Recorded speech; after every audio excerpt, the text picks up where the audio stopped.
step-by-step guide if your BDO account gets locked or suspended. Open the BDO online app on your phone and try to log in normally. If you see a message saying your account is locked, suspended, or temporarily unavailable, do not panic. This can happen because of wrong password attempts, security checks, or account updates. Next, carefully read the message shown on the screen.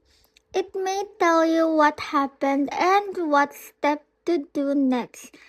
If you entered the wrong password several times, wait for the required time or use the recovery option. After that, on the login screen, tap Forgot username or password. Follow the instruction to verify your identity and reset your password if needed.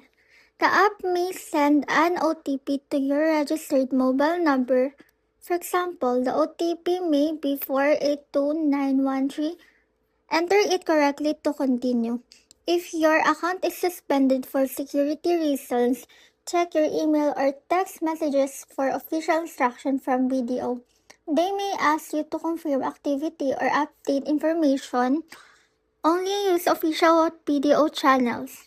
Next, if you still cannot access the BDO, contact BDO customer support immediately through the official hotline, website, or by visiting a branch. Prepare your account details and valid ID for verification. Once access is stored, log in again and review your activity account.